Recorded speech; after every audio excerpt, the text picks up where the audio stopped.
In the picturesque town of Braunau-am-Inn, nestled on the border between Austria and Germany, a child was born on April 20, 1889. This child would grow up to become one of the most infamous figures in history, Adolf Hitler. However, his journey began not with infamy, but with a series of events that would shape his life in ways he could never have imagined. Adolf was the fourth of 6 children born to Alois and Clara Hitler. His early years were unremarkable, but as the Hitler family expanded, so did the challenges they faced.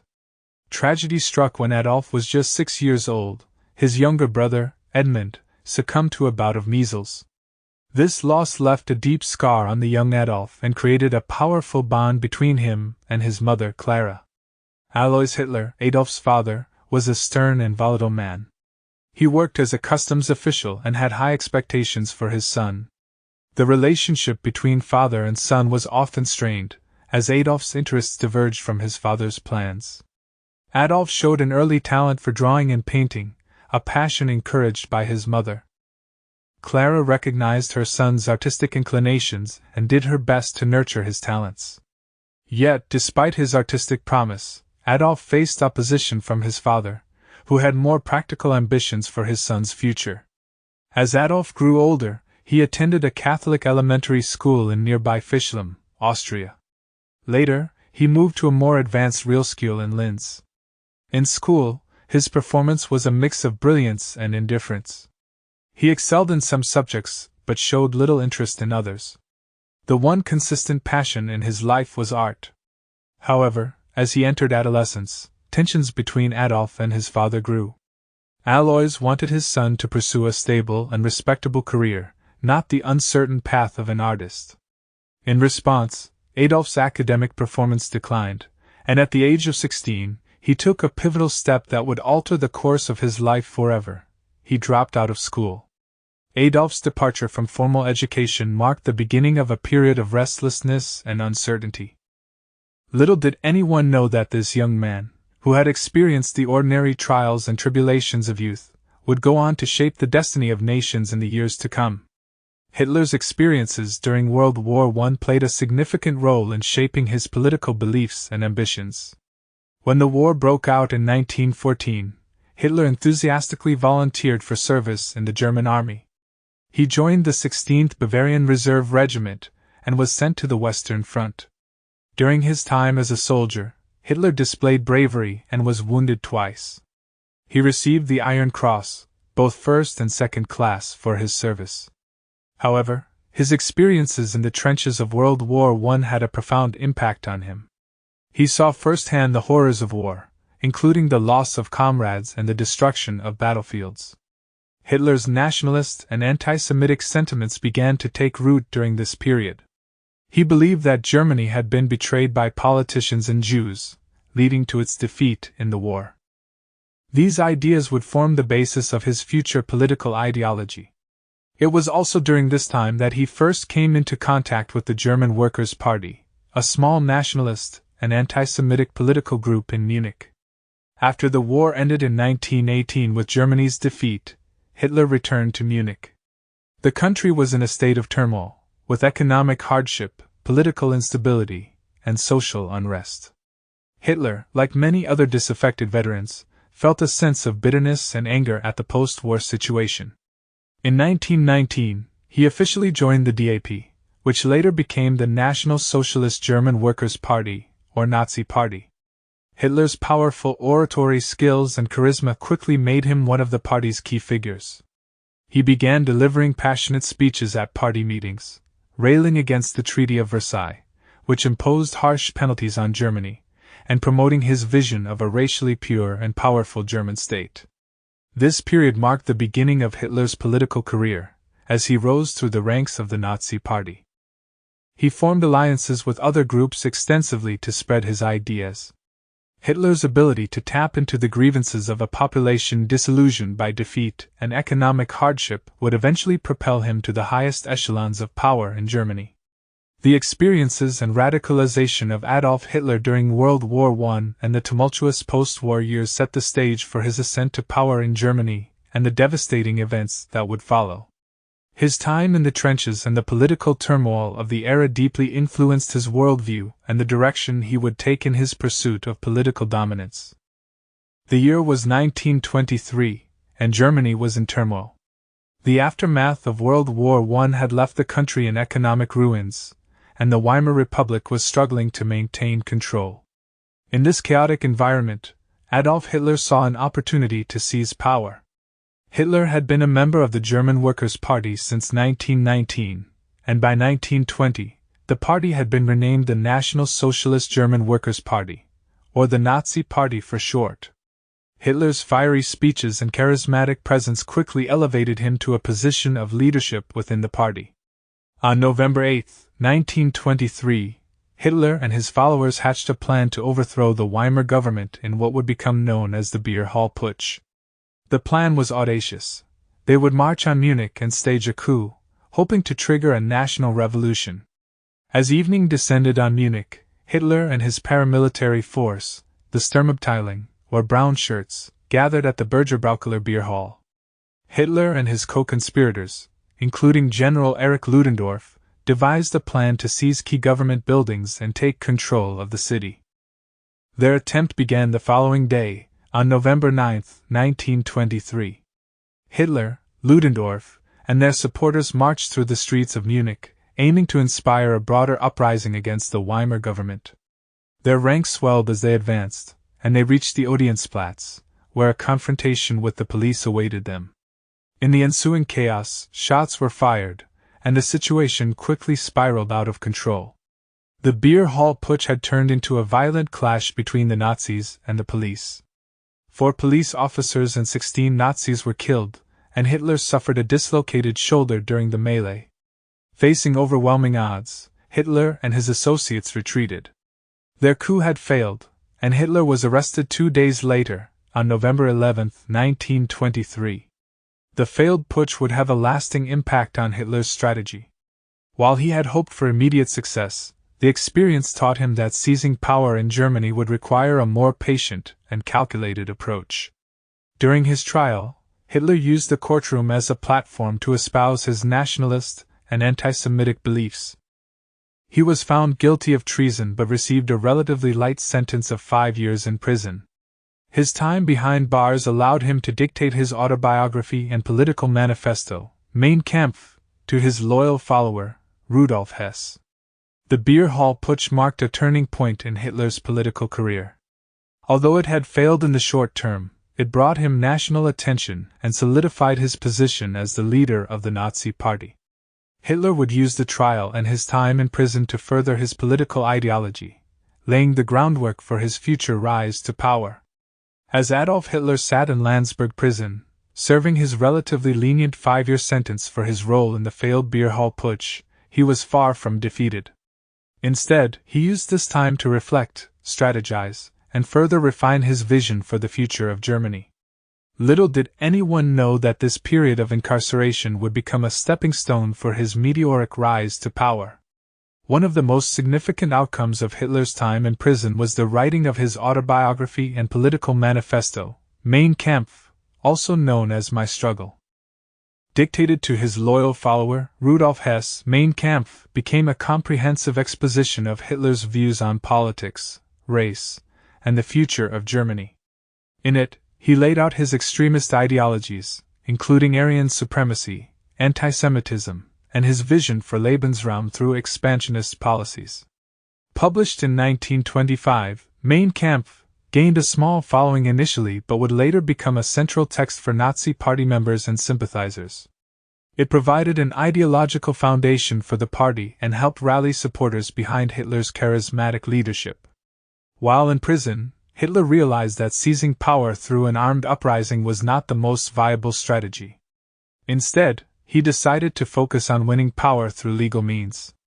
After his release in December 1924, he began rebuilding and reorganizing the Nazi Party.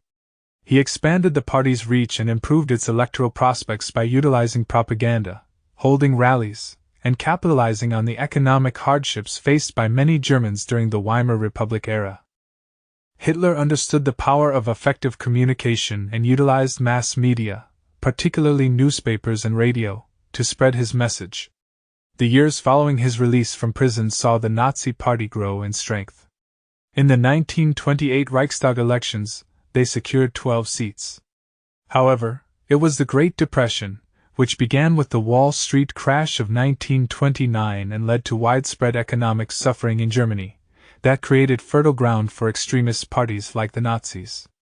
In the 1930 Reichstag elections, the Nazis surged to 18.3% of the vote, becoming the second largest party in the Reichstag. Despite this success, they still did not have an outright majority. Hitler, realizing the necessity of alliances, made a tactical move by supporting the appointment of conservative Franz von Papen as Chancellor. However, Papen's tenure was short-lived and marked by political instability. His successor, General Kurt von Schleicher, was also unable to stabilize the government. With the political situation deteriorating, President Paul von Hindenburg, fearing the rise of communism, reluctantly appointed Hitler as Chancellor of Germany on January 30, 1933. Hitler's appointment as Chancellor was not the end of his quest for power. In February 1933, just a month after becoming Chancellor, the Reichstag building in Berlin was set ablaze in what some believed to be an act of arson. Hitler seized upon the incident to push for the Reichstag fire decree, which suspended civil liberties, effectively silencing political opposition. With the passage of the Reichstag fire decree, Hitler paved the way for the March 1933 elections. Through a combination of propaganda, intimidation, and the suppression of opposition, the Nazis won 43.9% of the vote. Hitler quickly moved to consolidate his power by convincing the Reichstag to pass the Enabling Act, which granted him the authority to enact laws without parliamentary approval. This marked the end of the Weimar Republic and the beginning of Hitler's absolute rule. With the Enabling Act in place, Hitler wasted no time in dismantling democratic institutions and consolidating his authority. The Nazi regime rapidly transformed Germany into a totalitarian state, suppressing dissent, censoring media, and persecuting political opponents and minority groups. Hitler's rise to power was now complete, and he began implementing his radical agenda, including anti-Semitic policies, rearmament, and territorial expansion. The world would soon witness the devastating consequences of Hitler's unchecked power, as his aggressive foreign policies would lead to the outbreak of World War II in 1939. We have seen how Adolf Hitler, from a prison cell, meticulously plotted his return to politics, leveraged the economic hardships of the Great Depression, and ultimately ascended to the highest office in Germany. His rise to power would have catastrophic consequences for the world, as he pursued his expansionist and genocidal ambitions on an unprecedented scale. Hitler's appointment as Chancellor in 1933 marked the beginning of a dark chapter in world history. Over the next several years, he would methodically consolidate his power, suppress dissent, and pursue an aggressive foreign policy that would lead to the outbreak of World War II. This chapter explores how Hitler solidified his control over Germany and laid the groundwork for his expansionist ambitions. With the Enabling Act in place, Hitler swiftly moved to eliminate all potential sources of opposition. The Nazi regime launched a campaign of political repression, targeting communists, socialists, trade unionists, and other perceived enemies of the state. The infamous SS and Gestapo played crucial roles in the systematic suppression of dissent. One of the most significant events during this period was the Night of the Long Knives in June 1934. Hitler ordered the purge of the Sturmabteilung, a paramilitary organization that had become a potential rival power center within the Nazi Party. Key SA leaders, including Ernst Röhm, were executed, consolidating Hitler's control over the party and the government. In 1933, the Reichstag fire and the subsequent Reichstag fire decree had already provided Hitler with the legal means to suppress political opposition. However, as he aimed to secure his power further, he sought to consolidate power at the state level. In 1934, Hitler pressured German President Paul von Hindenburg to merge the roles of President and Chancellor, effectively making him the Führer of Germany. Hindenburg's death later that year removed one of the last remaining checks on Hitler's authority. Hitler recognized the importance of controlling the narrative and shaping public opinion. His regime launched an extensive propaganda machine under the guidance of Joseph Goebbels. Propaganda films, radio broadcasts, posters, and rallies saturated German society with Nazi ideology. The Hitler Youth and League of German Girls were used to indoctrinate young Germans with Nazi beliefs from an early age. To consolidate power and boost Germany's economy, Hitler implemented a series of economic policies. The regime pursued public works projects, infrastructure development, and job creation, which reduced unemployment and garnered support among the German populace. Simultaneously, the Nazis stifled workers' rights and suppressed labor unions, ensuring that workers had little bargaining power. One of Hitler's central goals was the rearmament of Germany. He openly violated the Treaty of Versailles by expanding the size and capabilities of the German military. This military buildup would play a crucial role in his future territorial ambitions. Hitler's regime implemented a series of discriminatory laws and policies against minority groups, with a particular focus on Jews. The Nuremberg Laws of 1935 stripped German Jews of their citizenship and prohibited marriage or sexual relations between Jews and non-Jews. This marked the beginning of systematic anti-Semitic persecution. The regime also targeted other minority groups, including Romani people, disabled individuals, and political dissidents. The horrors of the concentration and extermination camps, such as Auschwitz and Sobibor, were yet to come, but the groundwork for these atrocities had been laid. Hitler's foreign policy aimed at revising the post-World War I settlement. His territorial ambitions were clear, starting with the remilitarization of the Rhineland in 1936. This bold move went unopposed by France and Britain, emboldening Hitler further. The Anschluss, or annexation, of Austria in 1938 brought Austria into the German Reich. Hitler then set his sights on the Sudetenland, a region of Czechoslovakia with a significant ethnic German population. The Munich Agreement of 1938 allowed Hitler to annex the Sudetenland without facing military intervention from France or Britain. Hitler's expansionist ambitions were not satisfied with the Sudetenland. In 1939, he pressed further, demanding the Polish city of Danzig and access through the Polish corridor.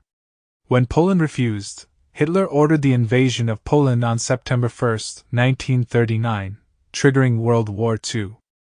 As Hitler consolidated his power at home and expanded his territory abroad, the world would soon bear witness to the devastating consequences of his actions. World War II would bring destruction, suffering, and loss on an unprecedented scale, and Adolf Hitler's consolidation of power in the years leading up to the war played a pivotal role in shaping this tragic chapter in human history. The outbreak of World War II in 1939 marked a catastrophic turning point in global history. Adolf Hitler's aggressive expansionist policies, militarization, and alliances with Axis powers plunged the world into a conflict of unprecedented scale and devastation. This chapter delves into the key events and developments during World War II, including Hitler's leadership, military campaigns, and the Holocaust. On September 1, 1939, Hitler's Germany launched a brutal surprise invasion of Poland, using a military strategy known as Blitzkrieg, or Lightning War. This swift and overwhelming attack, involving tanks, infantry, and air support, left Poland defenseless. Within weeks, both Germany and the Soviet Union occupied Poland, dividing it along the agreed-upon demarcation line. Following the conquest of Poland, a period known as the Phony War ensued. During this time, little military action occurred on the Western Front, as France and Britain were slow to respond to the rapidly changing situation. Hitler used this lull in fighting to rearm and plan future campaigns. In May 1940, German forces unleashed a blitzkrieg against France and the Low Countries. The Germans rapidly advanced through Belgium, encircling and trapping British and French troops at Dunkirk. In a remarkable evacuation known as the Miracle of Dunkirk, hundreds of thousands of Allied soldiers were rescued by a flotilla of ships. By June, German forces had occupied Paris, forcing the French to surrender. France's fall shocked the world and left Britain as the last remaining major opponent of Nazi Germany. After the fall of France, Hitler turned his attention to Britain. The Battle of Britain began in July 1940, as the German Luftwaffe launched a sustained bombing campaign against British cities and airfields. Despite heavy civilian and military casualties, the Royal Air Force successfully defended Britain against the Luftwaffe, forcing Hitler to postpone the planned invasion, codenamed Operation Sea Lion. In a shocking breach of the Molotov-Ribbentrop Pact, Hitler ordered the invasion of the Soviet Union on June 22, 1941. Operation Barbarossa was a massive offensive, with millions of German troops attacking along a vast front. Initially, the Germans made significant gains, but the brutal Russian winter and the Soviet Union's vast resources would eventually turn the tide of the war. The Japanese attack on Pearl Harbor on December 7, 1941, brought the United States into the war. Hitler declared war on the U.S. a few days later. The entry of the U.S. and its vast resources into the conflict had a profound impact on the Allies' ability to wage war against the Axis powers. Concurrently with the military campaigns, Hitler's regime embarked on a systematic campaign of genocide, known as the Holocaust. Millions of Jews, along with Romani people, disabled individuals, and other targeted groups, were rounded up, transported to concentration and extermination camps, and systematically murdered. The horrors of Auschwitz, Sobibor, and Treblinka, among others, remain a symbol of the darkest depths of human cruelty. The Battle of Stalingrad, from August 1942 to February 1943, was one of the deadliest battles in history. The Soviet Union successfully defended the city, leading to a devastating defeat for the German army. This marked a turning point in the war, as it demonstrated that the German advance could be halted and reversed. On June 6, 1944, Allied forces launched the largest amphibious invasion in history, known as D-Day, landing in Normandy, France. This operation opened a new front in Western Europe and eventually led to the liberation of France from Nazi occupation. As Allied forces advanced from both the east and west, Germany's defeat became inevitable. Hitler's leadership grew increasingly erratic, and he retreated into his bunker in Berlin. In April 1945, with Berlin surrounded by Soviet forces, Hitler and some of his inner circle committed suicide. On May 7, 1945, Germany unconditionally surrendered to the Allies, officially ending World War II in Europe. The aftermath of the war saw the Nuremberg trials, where Nazi leaders were prosecuted for war crimes and crimes against humanity. The global devastation of World War II, which claimed tens of millions of lives, reshaped the world order and gave rise to the Cold War. Adolf Hitler's leadership during this period left an indelible mark on history, as the horrors of his regime, including the Holocaust, serve as a stark reminder of the consequences of unchecked power and hatred. As 1945 unfolded, Adolf Hitler's dreams of a thousand-year Reich lay in ruins. The Nazi war machine had crumbled under the relentless assault of Allied forces from the west and the inexorable advance of the Red Army from the east. This chapter explores the final days of Hitler's life, the fall of Berlin, and the end of World War II in Europe. As Allied forces closed in on Berlin from both sides, Hitler's determination to resist remained unshaken. The Battle of Berlin, marked by brutal urban warfare, raged on the streets of the German capital. Hitler's bunker, deep beneath the Chancellery building, became his last refuge. In the claustrophobic confines of the bunker, Hitler's mental and physical health deteriorated rapidly. He displayed signs of paranoia, delusion, and despondency. His inner circle, including Eva Braun, Joseph Goebbels, and other loyalists, remained with him to the end. On April 29, 1945, Eva Braun and Adolf Hitler were married in a brief ceremony within the bunker. The next day, as Soviet forces closed in, the couple took their own lives. Hitler ingested cyanide, while Eva Braun swallowed poison. Their bodies were carried outside, doused in petrol, and set ablaze in the Chancellery garden. With Berlin's fall imminent, Grand Admiral Karl Donitz assumed the presidency of Germany after Hitler's death. On May 7, 1945, in the French city of Reims, General Alfred Jodl signed the unconditional surrender of all German forces, officially ending the war in Europe. The surrender took effect on May 8, which became known as Victory in Europe Day. The aftermath of World War II in Europe was marked by devastation and reconstruction. Nazi leaders and war criminals were apprehended and brought to justice at the Nuremberg trials. Germany was divided into occupation zones controlled by the United States, the United Kingdom, France, and the Soviet Union. Adolf Hitler's legacy is one of infamy and horror. His leadership led to the deaths of millions, including the genocide of 6 million Jews in the Holocaust. The ruins of Europe, the profound suffering, and the lessons learned from the war shaped the post-war world. The horrors of Hitler's regime serve as a stark reminder of the consequences of unchecked power, totalitarianism, and hatred. In the end, Hitler's vision of a Nazi-dominated world collapsed in ruins, and his death marked the symbolic end of an era defined by brutality, aggression, and a quest for racial purity. While the world celebrated the defeat of Nazi Germany, the scars of World War II would endure for generations, reminding humanity of the importance of peace, tolerance, and the preservation of democracy.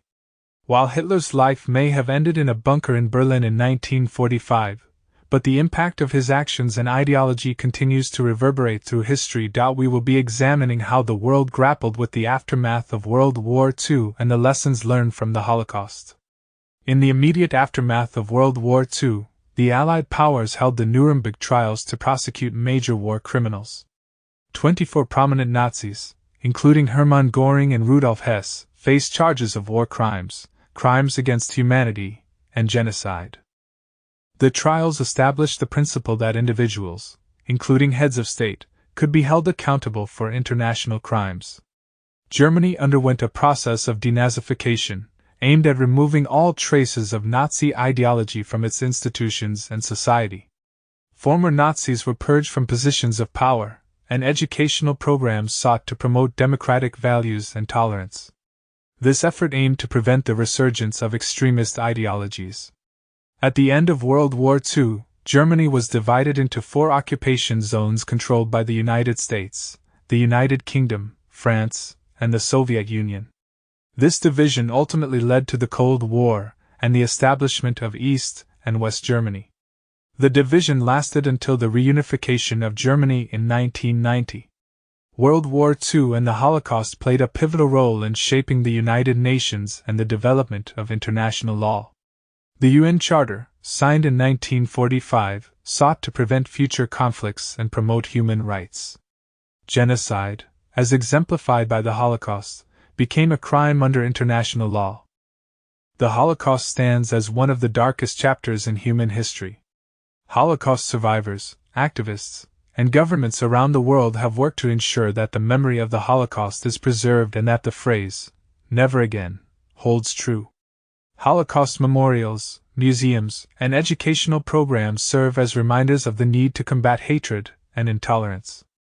Adolf Hitler's rise to power and the horrors of Nazi Germany serve as a stark warning about the dangers of totalitarianism, propaganda, and unchecked power. The Holocaust is a testament to the depths of human cruelty and the consequences of discrimination based on race, religion, and ethnicity. Hitler's name is synonymous with evil, and his actions continue to be a subject of intense study and debate. Historians, psychologists, and scholars have sought to understand the factors that allowed Hitler to rise to power and how he manipulated a nation. The lessons learned from Hitler's reign remain relevant today. They underscore the importance of defending democracy, upholding human rights, and promoting tolerance in the face of extremist ideologies. The echoes of the past serve as a warning to future generations about the consequences of apathy and intolerance. Decades after World War II, efforts to bring Nazi war criminals to justice continue. Nazi hunters and organizations dedicated to pursuing justice have played a crucial role in holding those responsible for war crimes accountable for their actions.